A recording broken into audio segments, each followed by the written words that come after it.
¿Cómo les va? Aquí estamos por Conclusión TV, un nuevo envío de nuestro programa. Aquí estamos como cada semana. Hoy tenemos invitada en el estudio y vamos a hablar de este libro, que hago que Hernán Cabrera, nuestro cameraman, lo tome. Seguramente han podido ver el título: Transexualismos en psicosis y no psicosis. Tema complejo, por eso lo vamos a abordar con Adriana Salón, que es psicoanalista, que trabaja en psiquiátricos, que además es magíster en psicoanálisis y docente de nuestra universidad, que además es miembro de la Escuela de Psicoanálisis Sigmund Freud de Rosario, donde dicta un seminario anual. Ahora vamos a recibir a nuestra invitada. Recibimos a Adriana. ¿Cómo te va, Adriana? Hola. ¿Bien? Hola, bien. Gracias. Bien. Gracias por la invitación. Bueno, yo planteaba en este libro las dificultades que deben ser para quienes somos legos en el tema poder trabajar esto. Es tu segunda, este libro ya fue publicado y ahora es una nueva edición. Así es. Con un aporte de Gerard Pomial. Bien. Sí, el libro lo publiqué apenas defendí mi tesis en la UNR. En el año 2018 la defensa, 2019 ya salió la primera edición. Y luego, al recibir algunos ecos dentro de la UNR y también en un público más expandido, me dediqué a dar lugar a que mi director de tesis, el profesor doctor Gerard Pomier de Francia, haga también su contribución en un estudio preliminar extenso, que aporta a la cuestión clínica. Este es un tema clínico, eso Claro, quiero subrayar. Por eso decía de la dificultad de llevarlo a un público que tal vez sea diverso. En este caso podrán ver los colegas, pero también quienes no lo son. Bien. Antes de entrar en el tema, compartimos, y me gustaría decir esto porque fue un momento muy emotivo, días pasados, la entrega del doctor honoris causa al doctor Juan Carlos Volnovich, ¿no? Yo sentí una profunda emoción en ese momento. Todo lo que él fue diciendo, más allá de los presentadores, el rector, la decana de psicología, a mí me emocionó su historia por lo que produjo, pero su historia contemporánea, con los derechos humanos, con su trabajo como psicoanalista. ¿Qué es lo que te pasó a vos? Sí, Juan Carlos Volnovich tiene una alta importancia en nuestra casa de estudios, la Facultad de Psicología UNR, y últimamente ha tenido una posición decidida respecto de los feminismos. Y esto también va en la línea de mi trabajo escriturario. Vengo de los feminismos y nos nutrimos de ciertos analistas que han empezado a escribir y a publicar sobre el tema, ¿no? No son muchos. Entonces la cuestión también es difundir, hablar de que la diversidad es de cada sujeto, y no psicopatologizar. Así que Juan Carlos Volnovich es un referente en esos puntos también. Ya que dijiste no psicopatologizar, tiene que ver con en psicosis y no psicosis. A ver, ¿por dónde vamos ahí? Bueno, mi amor por los locos lo voy a confesar en primera instancia. Hace 30 años que trabajo en manicomio, en hospital escuela. Entonces, allí escuché los decires trans. ¿Por qué? Porque les trans han sido segregados, confinados al gueto, me gusta decirlo a mí, ¿no? A la institución asilar o a lo policíaco. La cuestión está en que crisis subjetivas podemos tener todos. El tema es que se ha tirado a les trans, a todos les trans, según lo que la teoría de nuestros maestros así ha discurrido. Entonces, ¿qué pasa? ¿Referís a Freud, a Lacan? Sí, nuestros maestros principales son Freud y Lacan. En la época de Freud no se conocía el término transexualismos y menos el término trans. No, había travestismo. Sí, que es otra cuestión también, ¿no? Fina de la clínica. Entonces, lo primordial es que en el manicomio ha habido trans internados. Y hoy tenemos que poder salir de esos paradigmas. con la implementación de la Ley de Salud Mental y Adicciones, y también la Ley de Identidad de Género, que está desde el 2013, que da lugar a lo performativo que cada sujeto puede poner en juego respecto de su propio lugar, su propia designación, en lo que llamamos géneros plurales. Hoy hay que hablar de pluralidad de géneros. Hombre y mujer son categorías del lenguaje que nos han servido muchas décadas, pero hay que poder salir de allí. Y con nuestros maestros, lamentablemente, no hemos podido hacer avances que hoy nos toca a nosotros, los analistas que estamos, bueno, en la clínica hospitalaria y también clínica privada. Esto no es cuestión solamente de lo institucional y cómo vamos teorizando. Claro, porque en algún momento se abordaba como algo binario, hombre o mujer. Hoy hemos ido deconstruyendo nuestra capacidad de poder ver y aceptar desde el afuera, que se va modificando. Pero en la clínica, ¿cómo es esto? Porque por ahí, como decís vos, hay patrones estructurados de la clínica y el aprendizaje que nos han moldeado también. Bien. ¿Cómo correrse? En la práctica clínica vos has podido ver y observar algo que se plantea de distinta manera, bien, que emerge de otra forma. Sí, hay sujetos trans en la psicosis. Esto sí lo sabemos con nuestros maestros Freud y Lacan.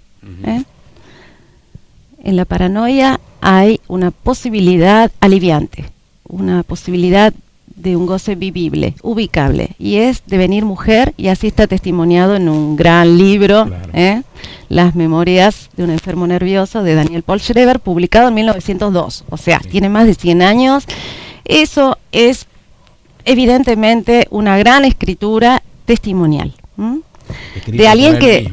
Eso, sí, de alguien que de un delirio persecutorio, inundante, con grandes temores, intentos de suicidio, varios dentro del hospital con la sábana, la toalla y cualquier objeto que tenía, de los pocos que tenía a mano, a luego hacer, podemos decir, una reconciliación con un otro delirio, el de devenir una mujer, y así ha conseguido su externación del manicomio. Entonces, eso es claro.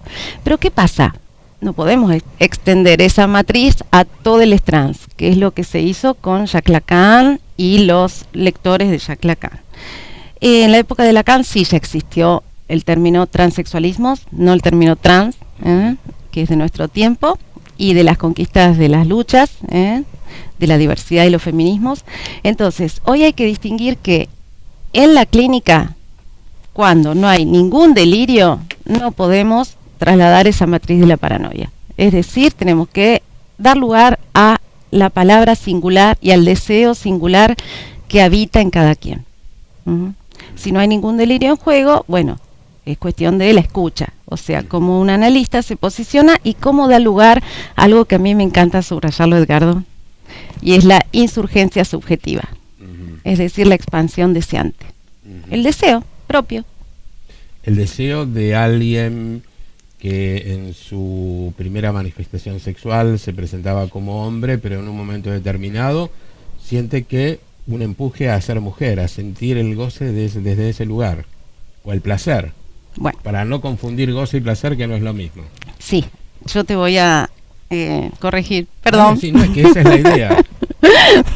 Tema, por eso yo lo planteé como un tema muy complejo, por eso sí, es la idea que lo podamos charlar. Yo me equivoco también para que de paso vos puedas ceñir el tema, eso, sí, ceñir el porque tema. El tema, de lo contrario, vamos a quedar entrampados en que lo entendemos nosotros. Exacto. Bien. Bueno, entonces, vos dijiste un hombre que manifiesta su deseo de ser una mujer. Bueno, hoy hay que salir de eso, de lo que se llama la heteronorma, ¿no? ¿Por qué? ¿Una mujer acaso no puede tener también su formulación, su performatividad en el discurso de decir, me llamo Juan, sí, claro, nacida bueno, mujer? O sea, eso, anatómicamente mujer. Y también hoy hay que hablar de pluralidad de género, ya que hombre y mujer, a ver, son, podemos decir, acomodaciones del lenguaje. Es cultural. Sí. Entonces, hoy para hablar de géneros plurales, hablar de sujetos trans, sujetos no binarios, sujetos intersexual, sujetos gays, lesbianas, etcétera, hay que poder servirnos también de lo que el lenguaje hoy rico, móvil, vivo nos va aportando. Y es fundamental en este punto salir también de algo que vos dijiste, ¿no? El empuje a la mujer. El empuje a la mujer es una categoría que instaló Jacques Lacan y que tiene que ver con un imperativo, un empuje, una voz loca que le habla al sujeto loco que se siente empujado a devenir una mujer, como antes señalé el caso testimonio. del presidente Rever. Exacto. Entonces, cuando no hay ningún delirio en juego, ya el empuje a la mujer no nos sirve, tenemos que hablar directamente de la posición del decir singular. Acá vos decís en uno de los capítulos que yo marqué, no se puede decir empuje al no toda. Exacto. Bien. Bueno, no toda es una gran formulación de Lacan para hablar de lo femenino, o sea, una posición no toda en lo fálico. Las mujeres, y ahora sí le hablo a todas las mujeres que puedan estar escuchando, las mujeres no tenemos relación directa a lo fálico y tenemos una relación más laxa con el deseo, entonces nos las arreglamos un poco mejor, podemos decir, ¿no? Bueno, no se puede decir empuje al no toda. ¿Por qué? Porque hay una contradicción, un oxímoron sería, claro, ¿no? Como que estaríamos aplicando una categoría nosográfica de lo que es la psicosis a sujetos que nada que ver, que se las arreglan con el malestar de la existencia y el deseo siempre variable. Eso también lo quiero subrayar. Sino también hay prejuicios en nosotros, en los psicoanalistas, ¿no? De que si alguien va a devenir trans, entonces después de eso ya es un destino ad eternum. Y eternidad no hay en nada. Hemos logrado, y en la clínica, cuando vos hablas, vos tenés una gran experiencia en el psiquiátrico, pero también en la clínica, además, pero ¿qué pasa con el mundo de la salud? Vos mencionaste la salud mental, la ley, que ahora el presidente ha mandado un proyecto ampliado, teniendo en cuenta lo que pasó con la pandemia y demás. ¿Cuánto ocurre con la soledad no deseada, por ejemplo, de muchos que vivimos la pandemia? Algunos pudieron sortearla sin inconveniente y otros no. ¿Qué pasa en la vida de alguien que fue reprimido en su condición y en su deseo de ser mujer o de ser hombre, habitado en otro cuerpo, como tantas veces se ha dicho, ¿no? Bien o mal, no lo sé, pero ese es el lenguaje que se usa. Bien, está muy buena tu reflexión, Edgardo. Nos toca seguir en estas líneas, ¿no? Ir pensando y escribiendo, publicando. Respecto de la posibilidad de cada quien de devenir un género, y voy a usar la palabra género, aunque no es del psicoanálisis, es de la teoría de género, y ahora voy a explicar algunas cuestiones, que pueda tener lugares de inclusión. Hoy hablamos también de políticas de inclusión, ¿no es cierto? A nivel de lo que se podría decir, ¿cómo designamos? Hay un tema, problemas del lenguaje. Me parece hoy crucial el diálogo con lo que es la cultura, los feminismos que están extendidos en todo el planeta. Entonces, ¿qué pasa? Los sujetos o les sujetes en la diversidad han estado oprimidos, igual que las mujeres, y durante siglos. La opresión patriarcal, hay que decirlo así, que indicaba que el pensamiento y el orden han estado del lado de lo masculino en la historia. Entonces hoy esta insurgencia subjetiva, ¿no? Las voces, la inclusión, hace que aquellos que hemos estado en opresión o cercenados en la palabra, hoy la vayamos tomando, y eso es importante, cortar con esas soledades segregativas. Entonces, importantísimo, diálogo entre el psicoanálisis y los feminismos o las epistemologías feministas o transfeministas, imprescindible. Leer a los autores de la teoría de género y arribar, que es algo que mi director de tesis, Gerard Pommier, en su estudio preliminar, arriba, ¿no? A que en Freud podemos leer género psíquico en disyunción con la anatomía. En Judith Butler, creadora de la teoría de género, podemos leer que el género es una construcción social, performativa, es variable y es móvil. En psicoanálisis también. La anatomía queda olvidada. Lo biológico está perdido. Y es el lenguaje. Exacto. Y la posición del deseo es variable en el psicoanálisis y en la teoría de género también. El género es móvil. Entonces, vayamos haciendo estos cruces discursivos, estos cruces epistemológicos que nos van a favorecer y van a hacer terminar con la exclusión, la segregación, el aislamiento social, el sufrimiento. En definitiva, es el sufrimiento subjetivo, la soledad. La soledad es cuando no hay un otro con quien intercambiar. Eso ha pasado con los transexualismos, ¿no? Con los distintos tipos de manifestación sexual o de, no sé, de deseo, de ganas. Porque hay también una diferencia entre goce y placer, que me gustaría que hagas esa distinción. Bueno, recién vos lo habías preguntado y yo lo olvidé a la hora de responder. La idea es repreguntar. Sí, perfecto. Bien, voy a señalar dos cuestiones que me parecen importantes. Lo voy a citar a Paul Preciado, trans filósofo español. Él ha hecho su readecuación de sexo y género, así se llama, hace más o menos 6-7 años. Y él, así es reeducación es porque ha habido intervención hormonal y quirúrgica. Sí, hormonal y quirúrgica. Que es lo que la ley de identidad de género en nuestro país y en otros países, no en todos, lamentablemente, impide el cuestionamiento de la cirugía y de los tratamientos de readecuación. La ley es de acceso de todos. Bueno. Entonces, Paul Preciado... La ley no impide, pero no habilita a que se haga. ¿Es así? No. ¿Cómo es? Explícalo, porque sé que de algunos que han tenido que buscar que la justicia intervenga para poder lograrlo y demás. En menores de edad tiene que haber consentimiento de ambos padres. Menores de 16. Sí. Bien. En mayores de edad no tiene por qué haber judicialización. Bien. Es, como diría, cosa juzgada. Si ¿El alguien Estado se hace cargo de eso? Sí, el Estado y a través de las prepagas los que no tienen la posibilidad de los hospitales públicos, que es enorme el trabajo que están haciendo los hospitales públicos. Muy bien. Aquí lo quiero mencionar de paso a Daniel Lisi, que es el médico que está encargado de la readecuación de sexo y género en el Hospital Centenario y que está entrevistado en mi libro.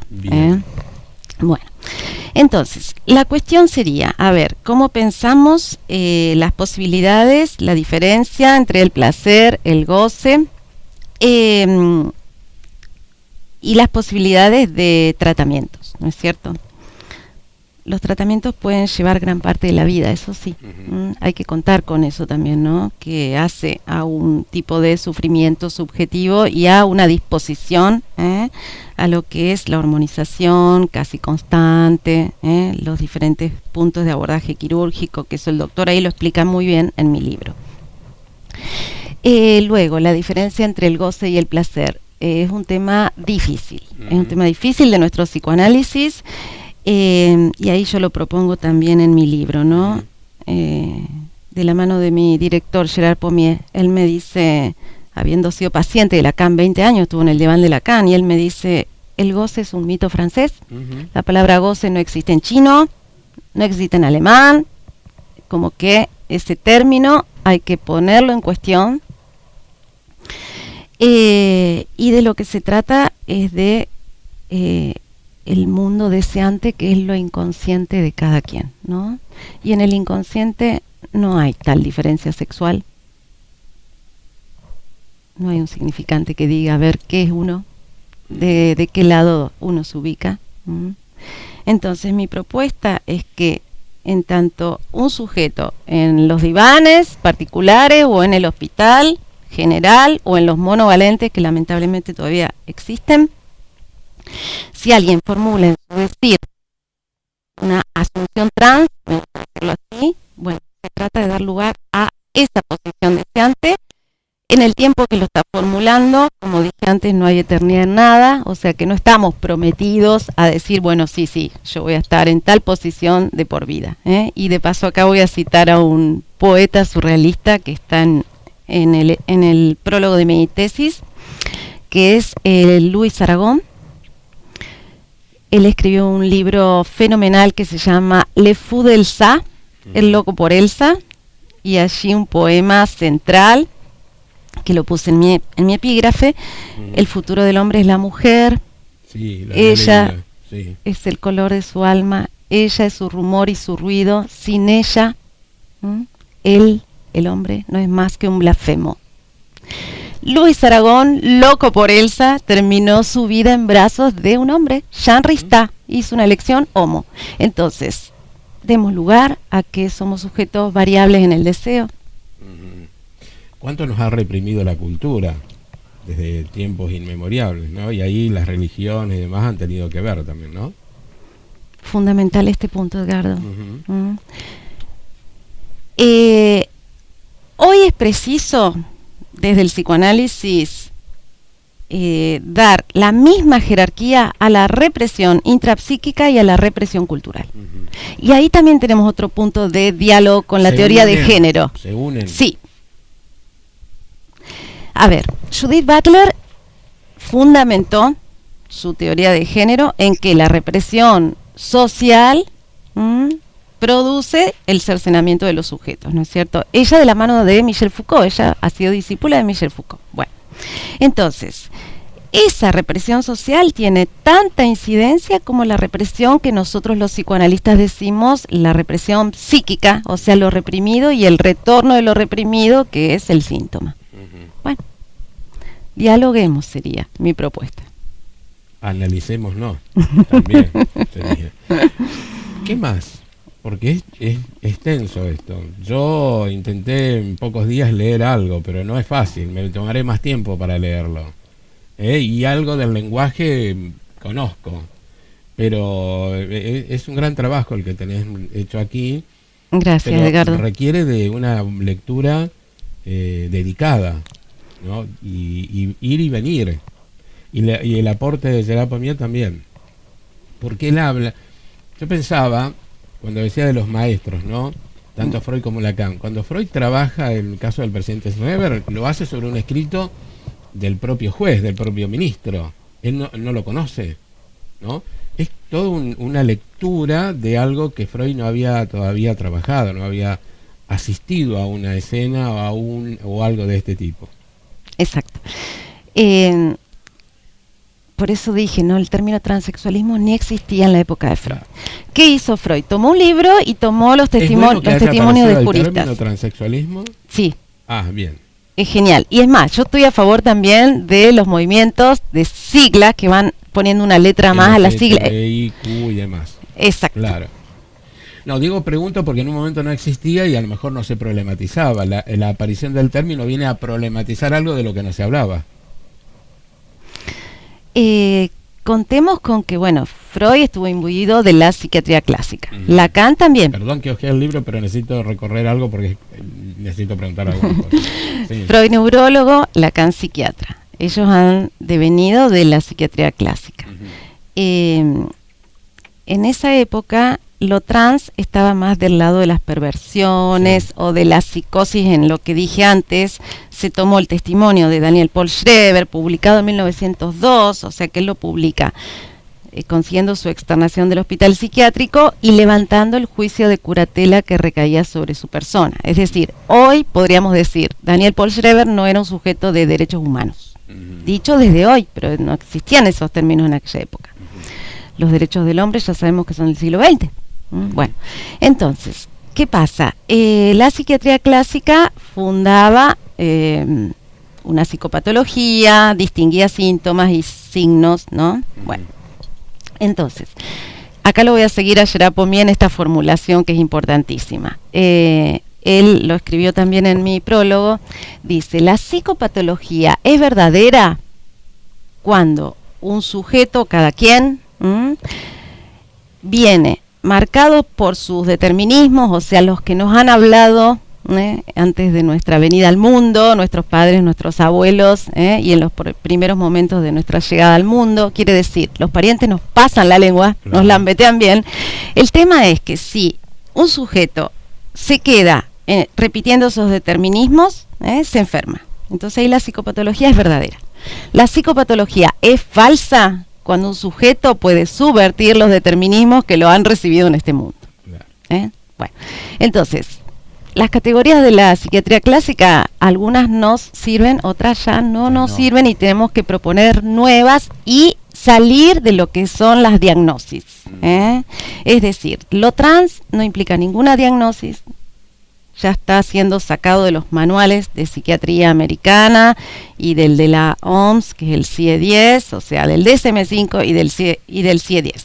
Lástima que en el DSM-5 persiste como disforia de género, por lo menos fuera del eje categorial de la psicosis. Entonces, hoy, ¿qué nos toca hacer? Y bueno, dar lugar a que hay que seguir escuchando a nuestros analizantes, sacándonos los prejuicios moralizantes, de si hay enfermedad, si no hay enfermedad, el sujeto que toma la palabra, bueno, se libera. Hasta no hace mucho en el DSM-5, como decís vos, la Organización Mundial de la Salud habla de enfermedad. Hoy no lo sacó, pero ya no habla de enfermedad.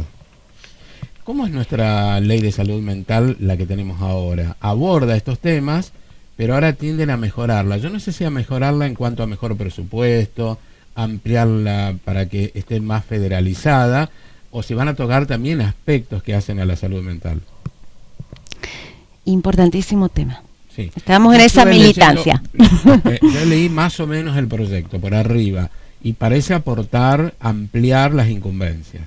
Bueno, crucial para todos quienes están escuchando, porque esto es de incumbencia de todos, no de los profesionales solamente.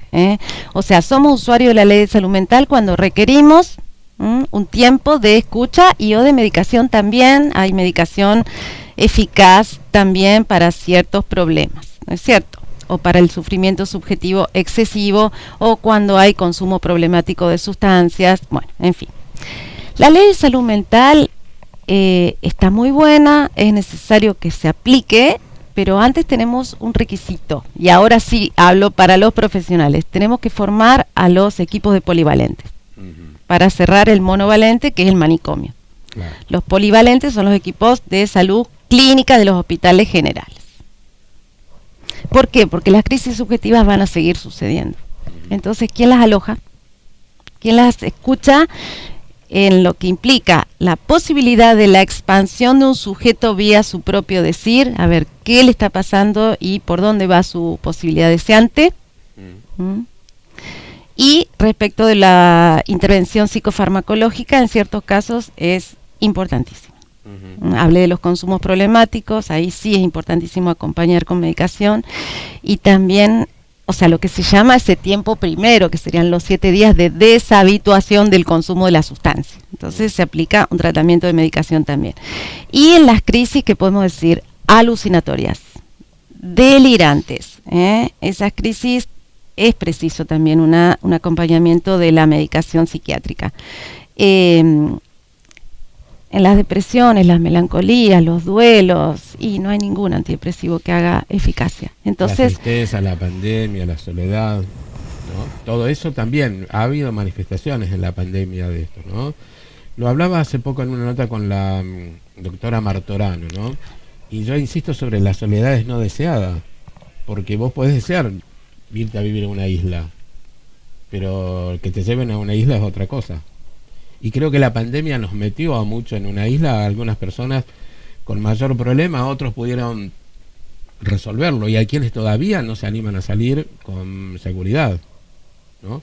Esto también la ley de salud mental tiene que contemplarlo y activarlo, porque por ahí, por algunas cuestiones que pensamos en las vacunas, dejamos de lado otras prácticas y otras, no sé si la palabra es asistencia, el hacer lugar a la escucha.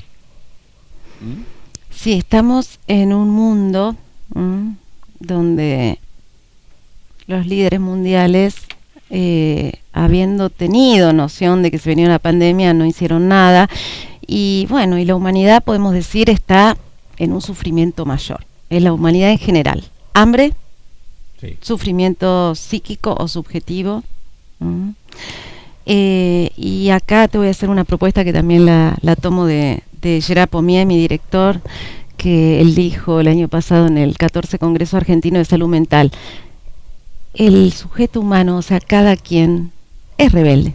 Tiene una posibilidad de insurgencia, de expansión como sujeto. Aunque estemos en este tiempo, salida de la pandemia, todavía sin las fuerzas suficientes. Y las fuerzas suficientes es vía las palabras.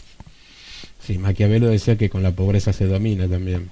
Sí, la insurgencia va a venir en algún momento, tanto tiempo de opresión, pero también la pobreza es una forma de dominación, es una forma de dominación. ¿Cómo salimos de ahí?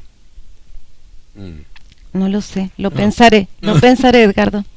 Bueno, en el final del libro haces como un pequeño resumen, como para cerrar el programa, no todo el resumen, pero 4 o 5 cosas que podemos pensar. Me gustó mucho el tema que dijiste sobre salud mental.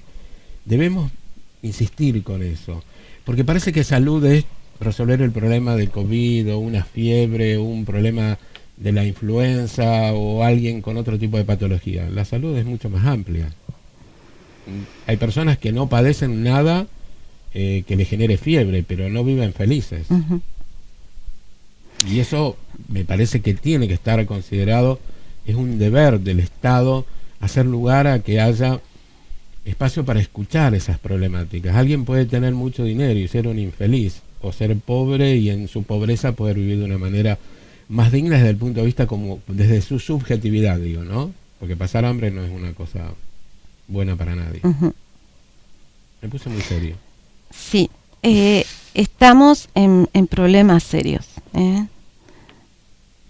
Es importante lo que hoy llamamos políticas de inclusión. Uh-huh.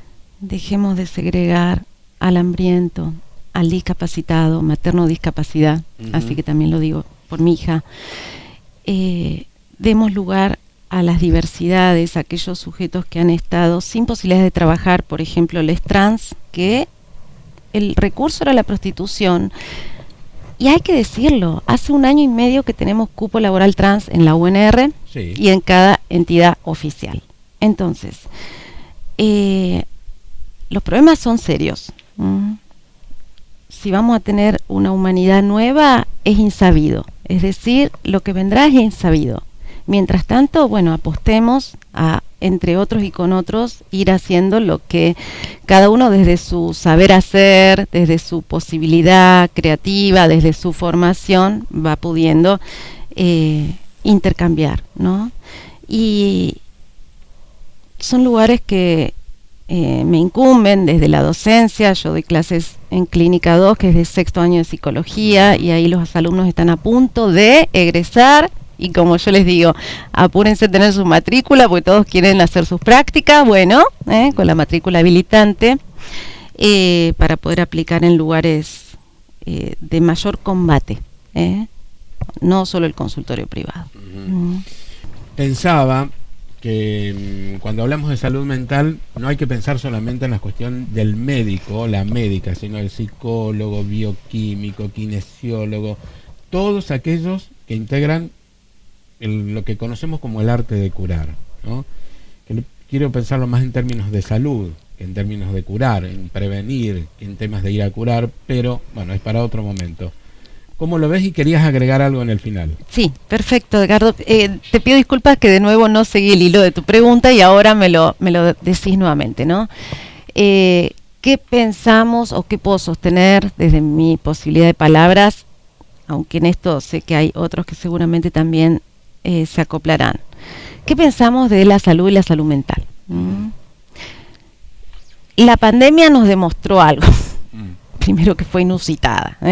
Luego, que la salud y la salud mental deben estar en equivalencia. No puede haber ahí, tiene que ser una cosa articulada de la intervención de distintas disciplinas, no puede ser pensada desde un solo lugar. ¿Eso es?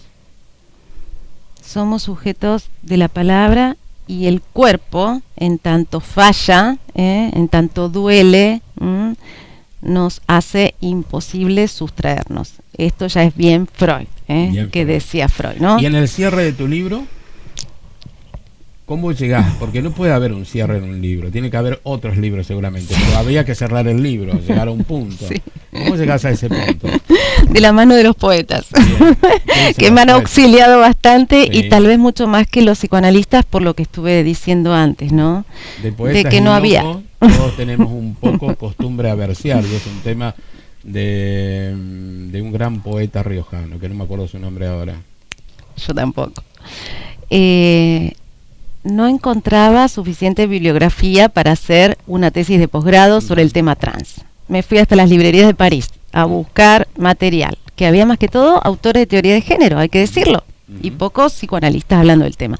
Así que, lo que intenté fue hacer una conclusión preliminar, siempre abierta, y este año, en agosto, se abre la 4ª cohorte del doctorado en psicología en la Facultad de Psicología de la UNR, así que ahí también voy a hacerlo, y mi director, Gerard Pommier, también está dispuesto a dirigirme en esa escritura nueva, o sea, a proseguir las investigaciones, y es una propuesta que también la hago extensiva a todos aquellos quienes se sientan causados a estas temáticas.